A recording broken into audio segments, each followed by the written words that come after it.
Quantas vezes na vida a gente se depara com uma determinada situação, pode ser um conflito, alguma coisa que a gente queira alcançar, e a gente não se sai bem. Então, nós vamos falar um pouquinho em seguida sobre como negociar bem e alcançar o que a gente quer na nossa vida.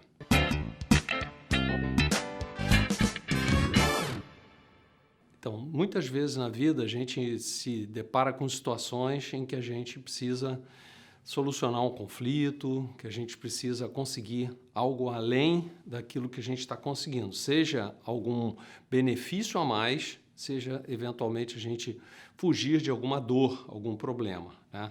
Então, nesse caso, a gente precisa saber negociar. O que a gente precisa para negociar bem? Então, basicamente, a gente tem, vamos dizer assim, 3 pilares que são importantes, que são as bases para boa negociação. A primeira é o conhecimento das técnicas, e eu vou falar em seguida sobre isso. A segunda é a gente ter a competência interpessoal, ou seja, tudo que envolve a parte do relacionamento, que é o que a gente chama dos soft skills, né? Toda a parte de relacionamento, de como deixar o outro mais à vontade, como, de alguma maneira, administrar as emoções. E a terceira parte é a gente conhecer um processo. A negociação, como a grande maioria das coisas na vida, ela tem um processo que é marcado por fases e etapas. Então, a gente também precisa conhecer esse processo. Vamos começar falando sobre as técnicas, né? Então, existem várias técnicas. Eu, aqui na FCU, quando escrevi a minha tese de doutorado, minha dissertação de doutorado, eu resumi o que eu estudei ao longo de muitos anos em 8 técnicas-chave. Tá? 8 técnicas-chave. E eu vou falar um pouquinho sobre algumas delas, né? Então, uma extremamente importante quando a gente entra numa negociação é a gente lembrar que a gente sempre tem 2 coisas que são importantes. Uma delas é a relação e a outra é a substância. Então, em cada negociação, eu preciso identificar qual é a importância relativa com aquela pessoa com a qual eu vou negociar desses 2 aspectos. O que é mais importante? É a relação que eu tenho com essa pessoa ou aquilo que eu quero alcançar, que seria a substância? Então, dependendo do caminho, né, dependendo dessa importância relativa, eu vou definir uma estratégia, né? Então, se nenhum dos 2 é importante, por exemplo, eu vou simplesmente deixar para lá.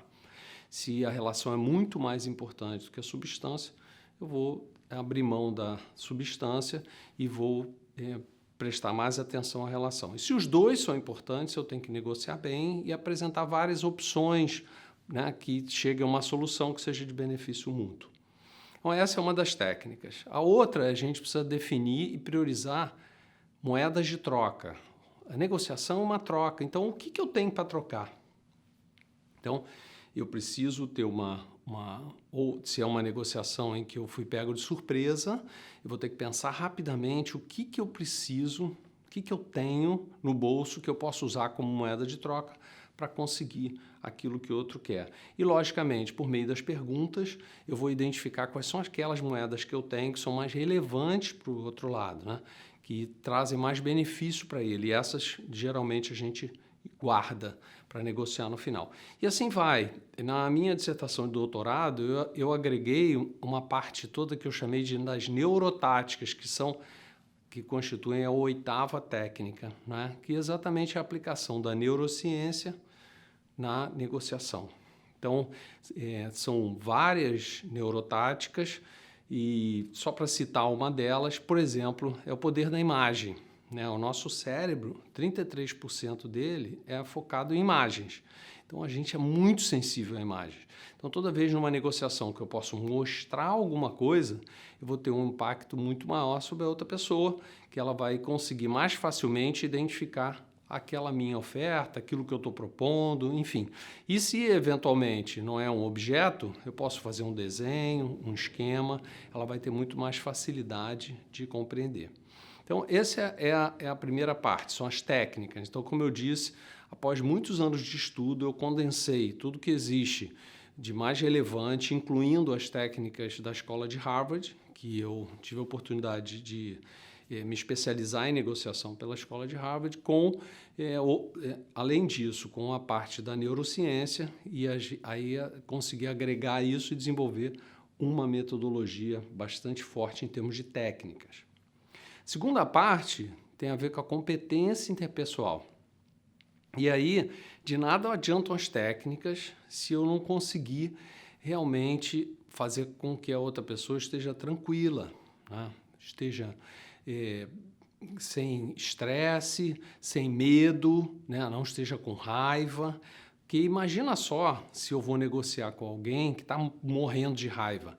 A chance dessa negociação dar certo, de eu conseguir realmente aquilo que eu quero e até de eu conseguir influenciar a outra pessoa, vai ser muito mais difícil, né? Então, a competência interpessoal ela é muito importante e ela envolve, obviamente, toda a parte da comunicação, né? Envolve a nossa postura corporal, a maneira como a gente está diante do outro, né?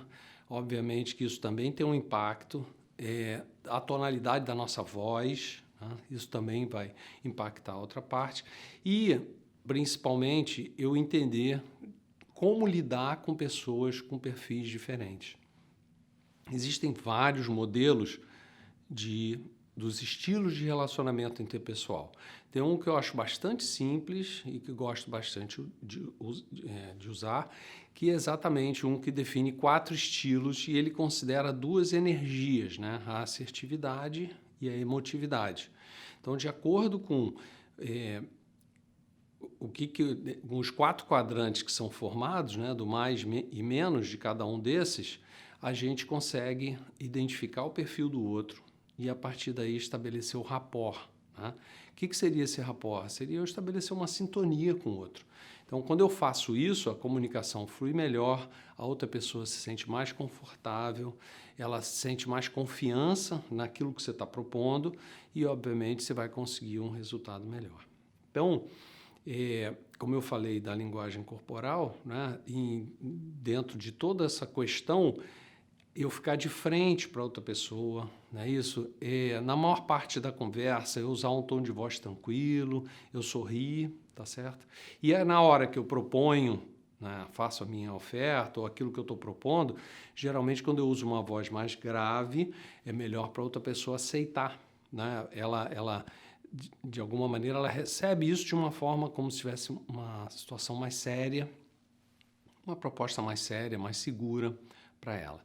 Então, em relação aos 4 estilos, existem técnicas, como eu disse, da gente estabelecer o rapport, identificar e estabelecer, e, como eu disse, eles são o assertivo, o pragmático, o afável, o analítico e o expressivo, né? E cada um tem um perfil bastante diferente. Se a gente falar, por exemplo, num perfil analítico, é aquela pessoa, só como exemplo, é aquela pessoa mais introvertida, que prefere trabalhar sozinha, que é mais difícil de agradar, né? Que é mais calada, observadora, que gosta de planejar, gosta de fazer conta, entende de dinheiro, entende de números. Então, ao conversar com a pessoa, quando você começa a notar, perceber por meio de perguntas e tudo, a postura dela, você identificando, fica muito mais fácil, porque as pessoas tendem a gostar mais daquelas que são parecidas com a gente, né, para as relações de curto prazo.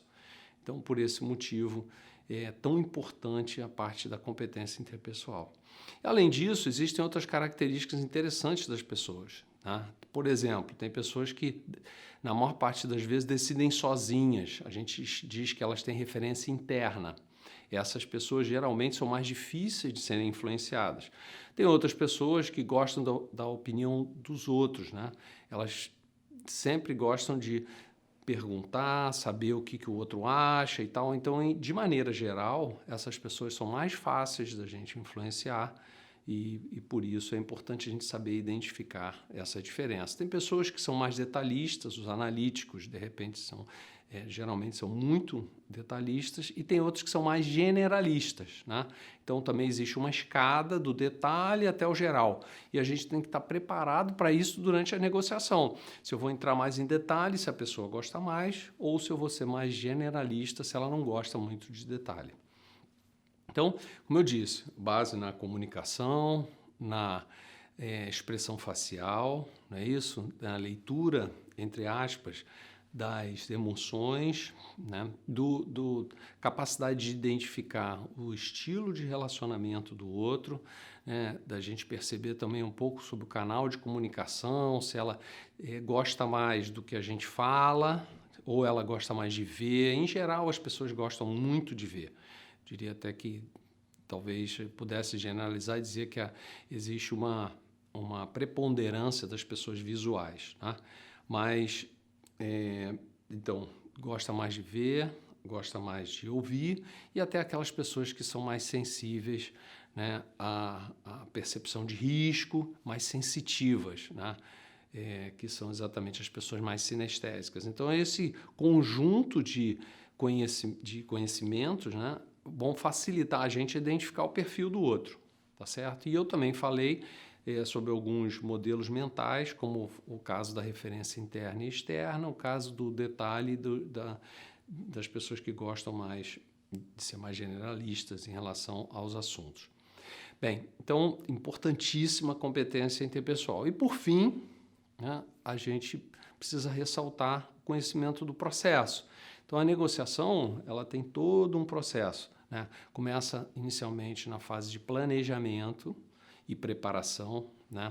Qual é a diferença entre os dois? O planejamento normalmente envolve coleta de informação, né? Se é uma negociação comercial, business to business, entre empresas, eu vou procurar descobrir quem é a outra empresa, o que ela faz no mercado, quais são os produtos que vende, há quanto tempo ela está lá, né?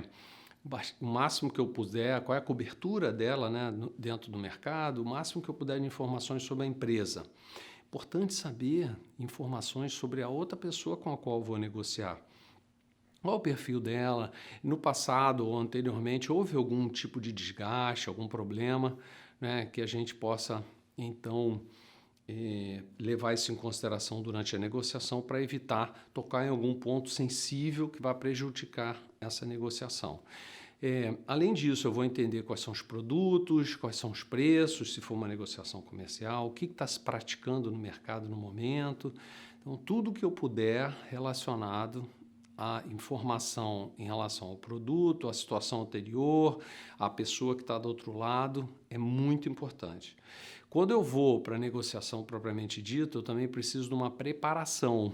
Aí nessa etapa, nesse momento, aí tem a ver comigo, né? E aí que eu vou parar para realmente me colocar num estado neurofisiológico, né? Ou seja, mente e corpo, que me ajude na hora da negociação, que eu possa ter mais tranquilidade, que eu consiga organizar na minha cabeça todas as técnicas, o que eu vou fazer, né? Tenha feito meu planejamento anterior, tenha analisado qual seria a melhor estratégia em relação àquela pessoa. Aí vou passar por uma sequência de passos, né, que envolvem toda a parte de, primeiro, estabelecer um rapport com outra pessoa, né, um momento de tranquilidade, depois obter informações por meio de perguntas, né, até eu chegar ao ponto de, então, só depois de entender bem o que a outra pessoa precisa, o que ela quer, o que para ela, né, realmente ela considera um benefício, até eu fazer a minha oferta, eventualmente ter que superar alguma objeção e chegar ao fechamento, né?